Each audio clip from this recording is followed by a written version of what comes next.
उत्तर प्रदेश के जनपद रामपुर में हो रहे लोकसभा उपचुनाव में भले ही समाजवादी पार्टी ने आसिम राजा को प्रत्याशी बनाया हो और उनके मुकाबले में भाजपा के घनश्याम सिंह लोधी ने ताल ठोकी हो, और वहीं सपा की विचारधारा की लड़ाई भाजपा से हो, लेकिन पार्टी के वरिष्ठ नेता आजम खान के शब्दों की बौछार कांग्रेस पार्टी पर हो रही है। वे संजय गांधी से लेकर कांग्रेस से ताल्लुक रखने वाले नवाब परिवार पर ही कटाक्ष कर रहे हैं।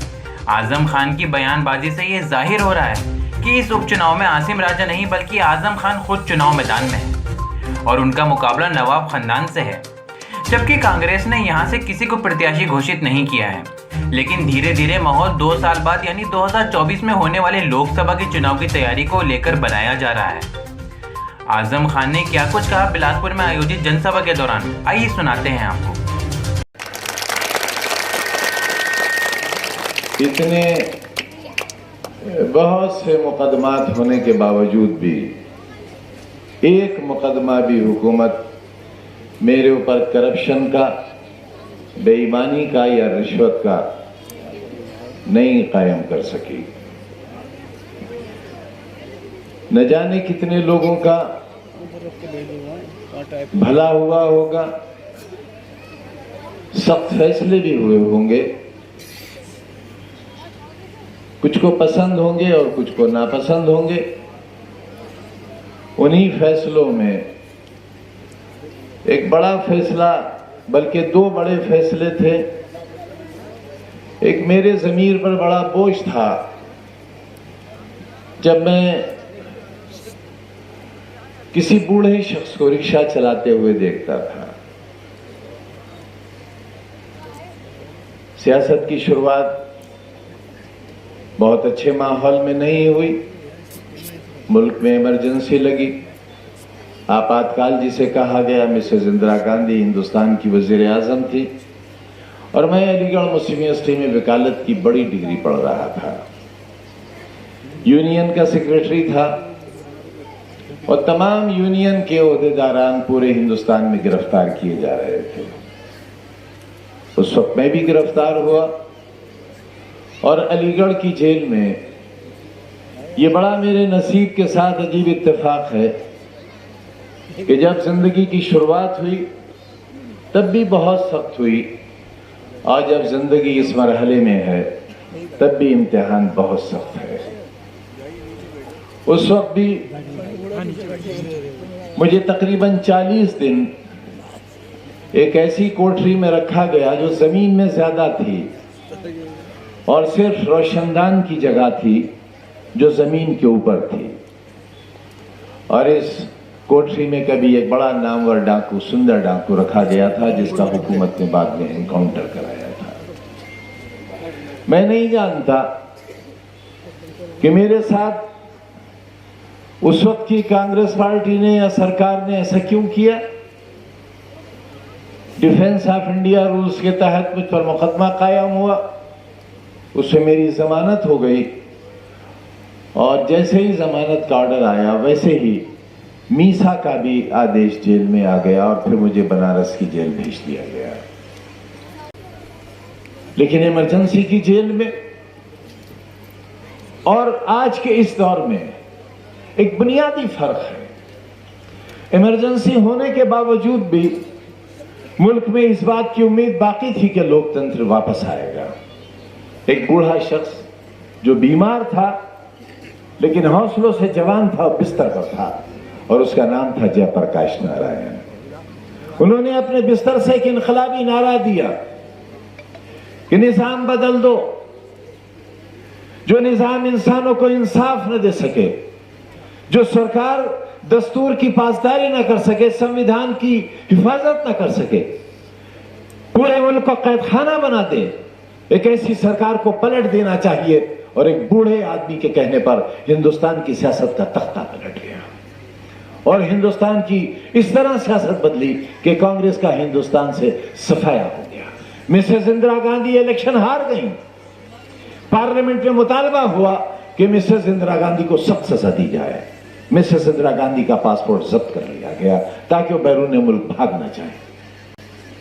लेकिन 2.5 साल का अरसा ही गुजरा था कि हिंदुस्तान के लोग अपने पर हुए इमरजेंसी के जुल्म को भूल गए। क्या जुल्म था इमरजेंसी का? मिसेस इंदिरा गांधी के एक बेटे ने कहा तुर्कमान गेट को देखकर कि यह छोटा पाकिस्तान मुझे बर्दाश्त नहीं होता। मैं अपने हिंदू और सिख भाइयों से कहना चाहता हूं कि हमारी यह साझा विरासत है, सैकड़ों और हजारों साल की हमारी तारीख, हमारा इतिहास है कि हम एक साथ रहे हैं, एक साथ जिए हैं, एक साथ मरे हैं, और इसी को गंगा जमुनी तहजीब कहा गया है। लेकिन आज ये एक जुमला होकर रह गया, सच्चाई नहीं रह गई। और नतीजा क्या हुआ? नतीजा यह हुआ कि तुर्कमान गेट पर सारी सड़क खून से नहा दी गई। देशबंदी के नाम पर बहुत ज्यादती हुई लोगों के खिलाफ। न जाने कैसे ऐसे वाकयात हुए जिनका जिक्र आज यहां करने से आपका दिल दुखेगा। और मैं नहीं चाहता कि एक आधी सदी गुजरने के बाद उन जख्मों को याद दिलाया जाए और उन जख्मों को कुरेदा जाए। लेकिन देखो साथियों, मैं हमेशा कहता हूं कि मालिक कहता है कि इंसाफ करो, जमीन वालों के साथ इंसाफ करो, और अगर तुम इंसाफ नहीं करोगे तो फिर हम इंसाफ करेंगे, और जब हम इंसाफ करेंगे तो तुम उसे बर्दाश्त नहीं कर सकोगे। जानते हो क्या हुआ? मिसेस इंदिरा गांधी का वही बेटा जिसने नसबंदी के नाम पर हर जुल्म किया था, जहाज से उड़ा था, और जब जमीन पर गिरा था तो मां अपने बेटे की शक्ल नहीं पहचान पाई थी।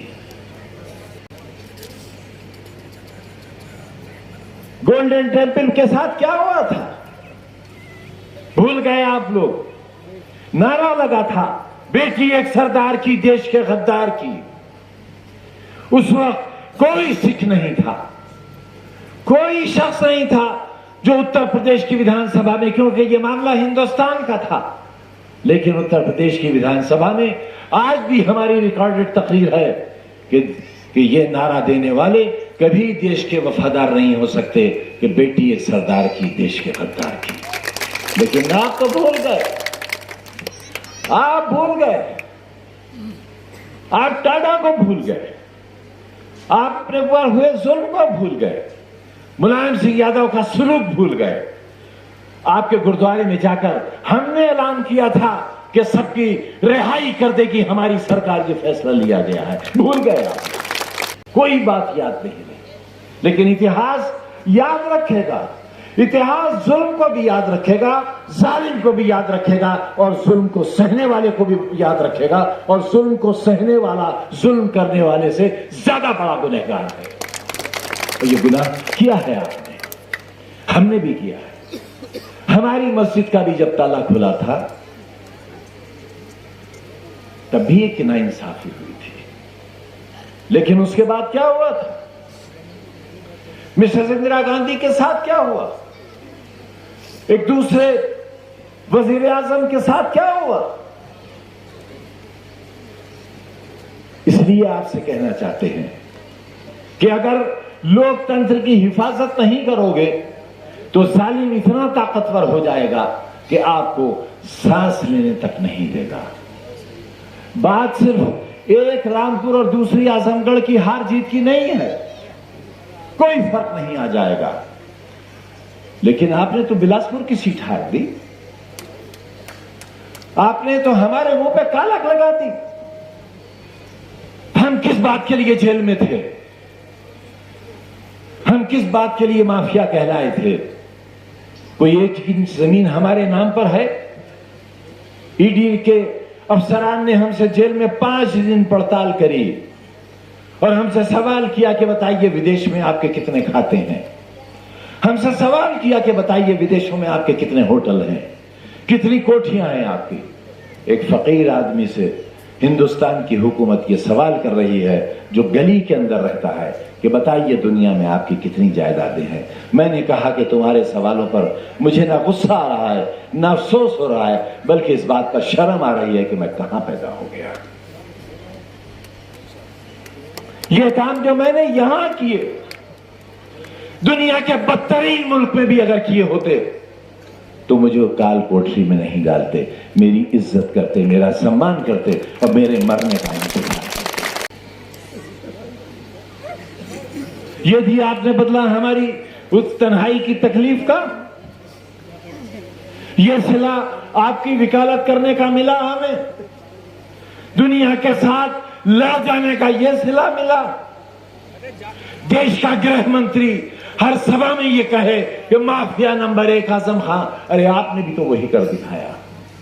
अमरजीत सिंह को हराकर आपने साबित कर दिया कि हां, जो वो कहते हैं वो सही है।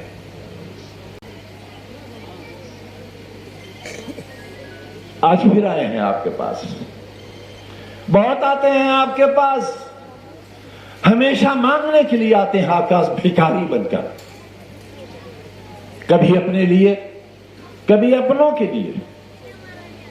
हमने जीती पार्लियामेंट, हमें 3.5 लाख वोट से जीतना था,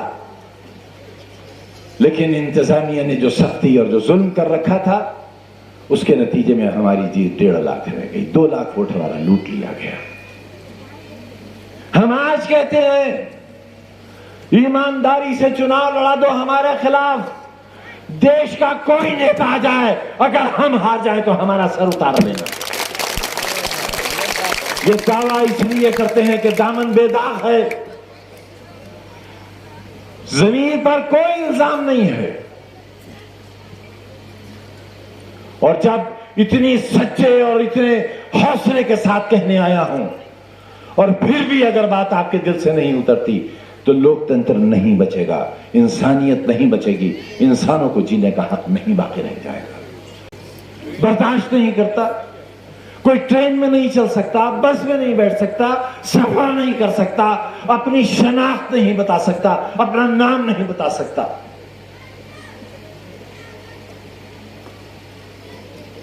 धर्म के पेशवाओं का अपमान होता है, यह है इंसानियत। इस तरह हम विश्व गुरु बनेंगे? पैगंबर इस्लाम की तौहीन करके हम विश्व गुरु बनेंगे? दुनिया तबाह हुई जा रही है और हम उससे सबक नहीं देते। हम रूस और यूक्रेन की जंग से सबक नहीं लेते। चीन ने हमारे ऊपर कितना बड़ा कब्जा कर रखा है, हम उससे सबक नहीं लेते। हम दुश्मन से नहीं लड़ते, भाई से भाई को लड़ाते हैं।